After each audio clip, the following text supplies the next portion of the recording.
Hello साथियों, APM classes में आपका स्वागत है। आज हम आप लोगों को परसेंटेज का पार्ट 2 कराने वाले हैं।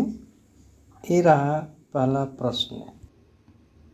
एक संख्या का मान दूसरी संख्या की अपेक्षा 25% कम है तो दूसरी संख्या का मान पहली संख्या की अपेक्षा कितना प्रतिशत अधिक है। दोस्तों साथियों, इसमें हम पहली संख्या, एक संख्या का मान दूसरी संख्या की अपेक्षा 25% कम है तो दूसरी संख्या की अपेक्षा पहली संख्या अगर हम मान लेते हैं ए, पहली संख्या तो साथियों हम मान लेते हैं ए है। पहली संख्या क्या है? ए। और दूसरी संख्या को हम बी मान लेते हैं। तो दूसरी संख्या की अपेक्षा 25% कम है तो दूसरी संख्या बी है दोस्तों, तो बी को हम 100 मान लेते हैं। 25% कम है यानी 75 होगी। ठीक है दोस्तों, तो दूसरी संख्या का मान पहली संख्या की अपेक्षा कितना प्रतिशत अधिक है। दोस्तों ये पूछ रहा है कि बी, ये जो दूसरी संख्या है, दूसरी संख्या और पहली संख्या, ये जो दूसरी संख्या है इसका मान इस पहली संख्या से कितना प्रतिशत अधिक है। तो दोस्तों कितना अधिक है आप देख रहे हैं, 25। ठीक है, तो 25 अधिक है पहली संख्या की अपेक्षा। यहाँ पे देखिए पहली संख्या की अपेक्षा पूछ रहा है, जिसको पूछ रहा है उसको नीचे रख दीजिए। 25/75% का मतलब 100, तो 25 तिया 75। तो दोस्तों आ गया 3 त्रिक के 9 और 3 त्रिक के 9 1/3%। ठीक है दोस्तों, यही आपका राइट आंसर है। 33 सही, 1/3%। ठीक है दोस्तों, चलिए देखते हैं अगला क्वेश्चन। अगला क्वेश्चन दोस्तों कह रहा है, चीनी के मूल्य में 10% वृद्धि हो जाने पर एक गृहिणी को चीनी का खपत कितना प्रतिशत कम कर देना चाहिए कि इस मद में उसका खर्च ना बढ़े। दोस्तों चीनी के मूल्य में वृद्धि, 10% की वृद्धि, परसेंटेज हम फ्रैक्शन वैल्यू से ही लगाएंगे। 10% की वृद्धि यानी कि 10% फ्रैक्शन वैल्यू 1/10 यानी 10 से 11 हो गया। ठीक है, प्राइस में वृद्धि हो गई 10 से 11। ठीक है, तो कंजप्शन कितना होगा दोस्तों, कंज्यूम कितना करेगा। कंजप्शन हो जाएगा आपका 11 से 10, क्योंकि प्राइस और कंजप्शन इनवर्सली प्रोपोर्शनल होते हैं। ठीक है दोस्तों, तो पहले वह 11 किलो खरीदता था, अब वह 10 किलो खरीदेगा। ठीक है, कंज्यूम करेगा यानी खरीदेगा, खपत, ये सब कंज्यूम में ही आता है। तो देखिए दोस्तों यहाँ पे कितना, तो खपत कितना प्रतिशत कम कर दे, यानी कि एक कम कर दे। 11 कर रहा है, अब 10 करेगा तो कितना कम, 1 कम करेगा। कितना कम है, 1। 11 पे कम करेगा। पहले कितना खपत है, 11, 1/11 गुणे 100 बराबर हो गया दोस्तों 11 9 99, 1 9 से 1/11% उसको अपनी खपत कम करनी पड़ेगी, तब जाके उसके खर्च में कोई परिवर्तन नहीं आएगा। ठीक है दोस्तों, तो आपका राइट आंसर हो गया दोस्तों 9 सही 1/11%। ठीक है दोस्तों, यही आपका राइट आंसर है, यही आपका राइट आंसर है। ओके, चलिए देखते हैं अगला क्वेश्चन। चीनी का दर 15 रुपये प्रति किलोग्राम से 20 रुपये प्रति किलोग्राम होने पर एक गृहिणी को चीनी का खपत कितना प्रतिशत कम कर देना चाहिए कि इस मद में खर्च ना बढ़े।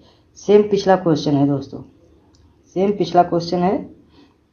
चीनी का मूल्य पहले के क्या था, प्राइस पहले था दोस्तों P बराबर, प्राइस पहले क्या था, पहले था 15 किलो। ठीक, अब कितना हो गया,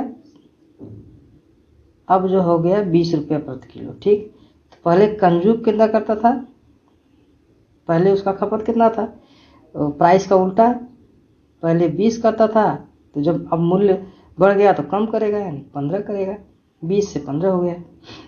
तो दोस्तों पूछ रहा है चीनी का खपत कितना प्रतिशत कम, चीनी का खपत कितना प्रतिशत कम करना पड़ेगा? तो 5, यहाँ पे 5 कम करना पड़ेगा, तभी ना इसके बराबर होगा। 20 में से 5 कम करेगा, 20 किलो कर रहा है, 5 किलो और कम करेगा, यानी 5 किलो कम करेगा। किस पे दोस्तों? 20 पे। पहले 20 करता था, ठीक है, 20 और इंटू 100, 20 25 100। आंसर आ गया आपका 25% उसको कम करना पड़ेगा, खपत को अपने 25% कम करने पड़ेगा, तब उसके मूल्य में जो खर्च में एक्सपेंडिचर में जो है कोई वृद्धि नहीं करनी पड़ेगी, ठीक है। तो कमी कितना? खपत में 25% की कमी करनी पड़ेगी, ठीक है दोस्तों। ये रहा आपका राइट आंसर। चलिए देखते हैं अगला क्वेश्चन।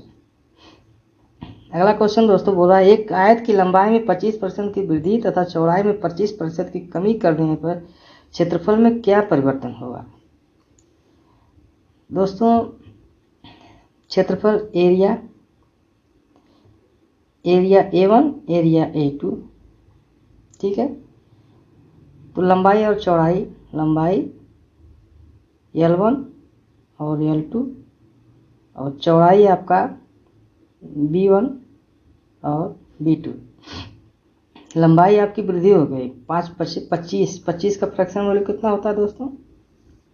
25 से कम 25, 25 चौक को 100, यानी 1 की वृद्धि हो रही है 4 में, 1 की वृद्धि हो रही है 4 में, ठीक है दोस्तों। तो 4 था पहले लंबाई, अब 5 हो जाएगा, ठीक। और चौड़ाई भी कमी हो रही है, फ्रैक्शन वैल्यू 4 से चौड़ाई पहले 4 थी, अब 3 हो जाएगी। तो एरिया पहले क्या था? एरिया A1, एरिया A1 हुआ ना आपका, एरिया A1 बराबर होगा आपका ए वाला। तो 4 इंटू 4 कितना हो जाएगा? 16 आ जाएगा। एरिया A2 आपका आ जाएगा 15। तो कितना कमी आया? 1 का कमी आया, कितना पे? 16 पे इंटू 100, ठीक है दोस्तों। 4 चौक को 16, यहाँ पे आ गया 25, 4 से एक बार और काटेंगे, 4 छक्का 24, 4 छक्का 24.25, ठीक है दोस्तों। तो आपका राइट आंसर आ गया 6.25 की यहाँ पे कमी हो रही है, कमी दोस्तों, ठीक है। 6.25 माइनस में, ये आपका राइट आंसर हो गया, ठीक है दोस्तों। इसका एक और मेथड होता है, जैसे फार्मूले में भी रख सकते हैं। जैसे बोल रहा है दोस्तों कि 25% की लंबाई में वृद्धि प्लस 25, उसमें कमी हो रही है चौड़ाई में, तो माइनस 25। और चिन्ह सेम नहीं है, ठीक है दोस्तों। ये चिन्ह सेम नहीं है, सेम होता तो प्लस होता, और सेम नहीं है तो यहाँ पे क्या होगा? माइनस होगा। x इसका मल्टीप्लाई होगा फिर 25 इंटू 25/100, ठीक है। तो 25 से 25 कट गया दोस्तों, -625/100, 2 अंक पे दशमलव लग जाएगा दोस्तों। आंसर आपका आ जाएगा -6.25, यही आपका राइट आंसर है। माइनस कमी को दर्शाता है, इसलिए आंसर आ गया आपका 6.25% की कमी, यही आपका राइट आंसर, ठीक है दोस्तों। चलिए देखते हैं अगला क्वेश्चन। स्लाइड खत्म हो गई दोस्तों, अब हम वीडियो को यहीं पे विराम देते हैं। हम अगली वीडियो में आपको परसेंटेज के और बेहतरीन क्वेश्चन लाएंगे। इसी तरह वीडियो ज़्यादा लंबी ना हो, इसलिए हम 3 क्वेश्चन, 4 क्वेश्चन, 5 क्वेश्चन के ऐसे ही वीडियो लाएंगे, ठीक है दोस्तों। चलिए, वीडियो अगर आप लोगों को अच्छी लगे तो लाइक, शेयर और सब्सक्राइब करना ना भूलें। चलिए, धन्यवाद, नमस्कार दोस्तों।